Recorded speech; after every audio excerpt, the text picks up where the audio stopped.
The official stats say that 40 million Americans are dealing with some sort of anxiety, and I think that stat is nonsense. I think it's nonsense for a couple of reasons. One, it doesn't take into account chronic pain. It doesn't take into account like that low-level dysthymia. It doesn't take into account burnout, all these things that we all deal with. The last official figure I saw that took everything in accumulation was 1 in 2. Half. That means this half of this auditorium is dealing with anxiety. And you guys are like, phew, y'all are married to them. It's not going good. So here's the thing. I think that we've created a world that our bodies were never designed to live in.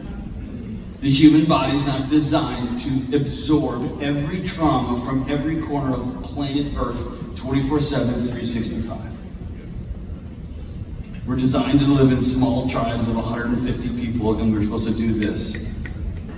We're not supposed to have every single trauma in the world. And this isn't a political statement, this is just something that happened the other day. Trump sent a couple of tweets out, and the stock market went down like, $7 trillion. And then he sent a couple of more tweets, and it went back up trillions of dollars. That's a lot of power with a dude with a cell phone. If you're sitting at your house going like this, mine won't do that, right? It feels powerless. Or if you run a business, can you get through one 30-minute period without some article popping into your phone or your email telling you AI is about to take your job? If you don't have AI, you're behind. Hey, they're coming for your money. They're coming for your friends. You know what's happening to your kids in these classrooms, in these schools? It's all coming down. And you know who else is trying to kill you? Your neighbors. You know why? Because they voted wrong. And you know what else is going to happen? They've got mowers now, and inside the mowers are drones, and the drones are trying to take your souls. But you know, I talked to an adult the other day. This is a real adult, a grown-up, with a doctorate degree, who's in their late 60s or early 70s. They told me they were no longer buying most American cheeses because they're owned by Pfizer now. You know what Pfizer's secretly putting in the cheese?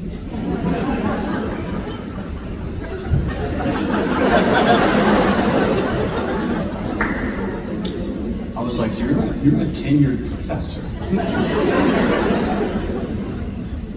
And then later on, we were talking about finances, and that same person said, oh, my Social Security will be fine. And I was like, oh, we're all doomed. Everybody's anxious because we've created a world that we're not designed to live in. We're not designed to know every minute of every second of every day. We're not designed to have every pain, everything, every scary, whatever thing's happening. We're not designed to go through a whole life completely and totally alone. We're not designed to go through a whole life with... How many of you have a schedule that if you're 30 minutes late on a Monday morning, it impacts Friday for you? How many of you are surrounded by so much clutter in your house? I was talking to somebody when I was writing the Building a Non-Anxious Life book, and she said that she goes, you know that every inanimate object in your house is always having a conversation with you, 24/7, 365. And I went, ooh, you're gonna sell me essential oils too now? And so I went home, and I had this little room in my basement. It's like where all my honey stuff is, and all my guitars. And I got real quiet, and I said, hey, talk to me. Ooh, I have a wall of guitars. The guitars I couldn't afford when I was a kid, and I actually played. I'm old and don't play anymore because I have a job with kids. I went and got these ones so I could hang them on my wall. And one of them quietly whispered, hey, remember when you were gonna be something? Remember you were gonna teach your kids how to play? Remember when music was really important? What happened to that guy? And I was like, shut up, dude. And I've got a whole library of books from my higher ed offices. They're just libraries. And I don't know if you've ever been to an academic's office, but it's all the books. They don't read half of them. They're just books that they want to show the world that they have on their shelf, so it makes them look smarter and more empowered. And these books were like, are you just never going to read this? Are you always just going to be stupid? I was like, relax, books. And then there were some bins of clothes, nice clothes. I'm not as small as I once was. And the clothes whispered from the bin, you're just gonna give up. You're just not gonna exercise that much anymore. Remember you used to like be able to run a few miles? Now you can only walk one. Now I went upstairs and the dishes in the sink were like, oh, you're just gonna walk past us? You're gonna be that husband? You're just gonna be that guy that doesn't help around the house? Wow, what a loser. You should start a parenting and marriage show. That'll show you. How many of you have stuff in your house as a signal, not as something that you love? How many of you have relationship challenges? How many of you wake up in a bed next to somebody that you know loves you, yet you still feel completely and totally alone? Nope. How many of you at Easter or Christmas or at Thanksgiving sat at a table full of people that shares your name, and yet you felt completely and totally alone? And yet, I'm bagging on my own community here for a second. You roll into a counselor's office, and you say, I'm struggling with this, I'm struggling with this, I'm struggling with this, and you get tagged with a label that says something is wrong with you. I happen to believe that for most people right now feeling anxious, your body's working perfect. Given the state of the world right now, given the state of our finances and our relationships and our ecosystem and our politics, your body should be rattling. That's why those of you who said you're not anxious, I don't know what prescriptions you're on, but I want some so bad. So here's what we can do. We can throw up the slide. Jamie, can you throw up the slide? By the way, this is my friend Justin. Wave. He's got a wonderful mustache. Here's what's awesome about Justin. Him and I hunt together all fall. And what's cool for him when he's hunting with me is he might get shot too. So he's the greatest rule follower in the world, and I'll text him, I think this is gonna be okay. And he'll text in all caps, it's against the law. He's awesome. So, anybody for the last 20 years comes in and says, I'm struggling with anxiety. By the way, I've been clinically diagnosed, I've been on medication. If that's you, amazing. What an awesome time that we live in, a snapshot of history where you can get help like that. It's amazing, okay? I would even credit the season I was on anxiety medications and it saved my life. If you want to live a non-anxious life, I want us to back all the way up and ask a couple of really hard questions. Are we choosing reality? When you leave here tonight, if you're anxious, do something crazy. Get a yellow pad and a piece of paper, or pull a piece of paper from your printer and just write down on it. What's the state of my marriage? What's the state of my relationship with my parents, with my kids? What's the state of my health? What's the state of my weight? Be honest with reality, because it doesn't matter what stories you tell yourself, your body's solving for reality all the time, and it will try to get your attention. Connection. The loneliest generation in human history, we created it ourselves. Your body would be failing you if it let you sleep all night knowing you're the only person you got to call. It'd be failing. If you don't have any friends, if you don't have anyone to call in the middle of the night, if you're lonely, if the only person in your world is your spouse sitting right next to you, you know, your best friend, your confidant, your trash dump, the person you call when you get home from work, and you're like, this person's terrible at work. How many of you spouses have ever shown up to work and meet a work colleague and you already hate him? And someone's like, hey, I'm Dan, and you're like, I know you, Dan. He's like, what? And then you get in the corner, like, hey, Dan's not that bad. Number 3, choosing freedom. Freedom from your finances. Your body would be failing you if it let you sleep all night, knowing that if you lose your job, if you say the wrong thing on Facebook and your boss finds out and you get laid off, they take your house, they take your car, they take your food, they take your kids' shoes, your kids got to change schools. We don't think about the physiological toll debt takes on us. Choose freedom when it comes to your stuff. Choose freedom when it comes to your health. The 4th one, mindfulness. Most people, when they think of mindfulness, they think of like an old man on a cloud, just going, that's not what I mean. Mindfulness is this. It's the gap between what just happened and what I do next. Here's the difference. A guy in a little square Kia cuts you off when you're driving.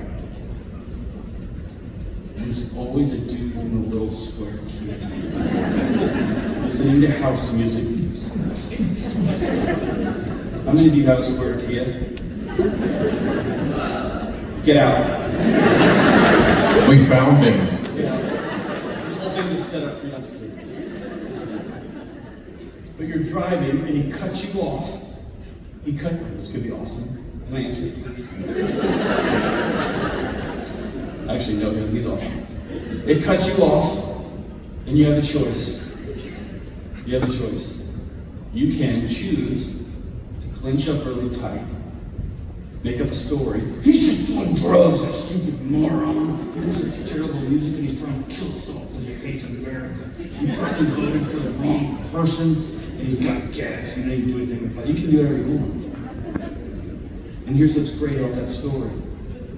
It doesn't impact that guy at all. Or, when that person cuts you off, you can get mad for a second.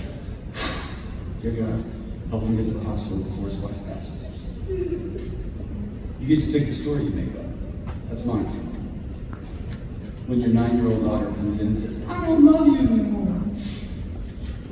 Well, I'm always going to love you. And then you go in your bedroom and cry instead of letting it out in front of her. Just body hand above your head. Yeah. Health and healing. Go see a counselor. Go see a marriage therapist together. Go to a doctor. One of the people I asked about hemorrhoids, I was like, what did you do? And he was like, man, I just went to the doctor and check him out. And it's like, did you just lay on your back and put your knees on your chest and let that doctor look into your soul? That's exactly what happened. You need a doctor, go to the doctor.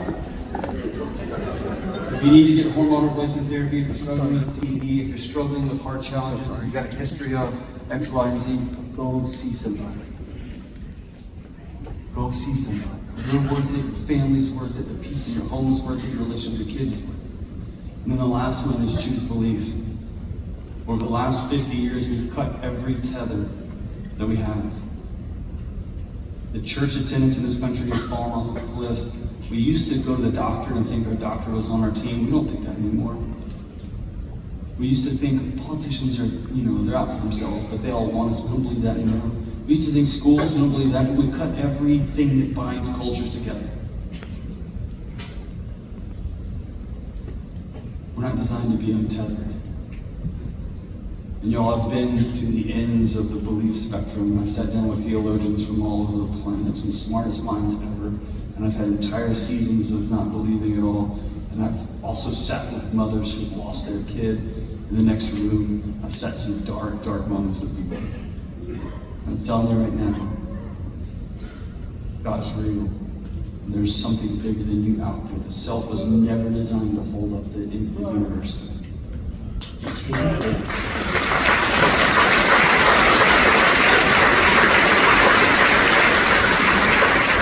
I'm not going to get up here, me and my family are Christian, I'm not going to get up here and tell you what to believe. I'm going to tell you, you have to take a knee before something that is bigger than you and say, please help. Because your body can't hold the whole universe, or it will rattle and shake. Because it can't control every living creature. So here's we are. We're one of the most anxious generations in human history. And it's not because we're dealing with hard stuff, it's because we're dealing with all at the same time when we're doing 2 weeks ago. So my challenge is, don't seek to be not anxious. That's your body trying to get your attention. That's the smoke alarm in your kitchen. That's not the problem. The problem is the fire. What is your body trying to get your attention? What's it trying to tell you? Dave, where are you anxious in the world? Besides how unbelievably old you're getting. Being up here with you? Because I never know when you're going to go into the hemorrhoid mode. But, I don't know why I think hemorrhoids are, I thought they were hilarious my whole life. They're not. What do you think about this, Dave? I brought it up. It's my fault. So what am I?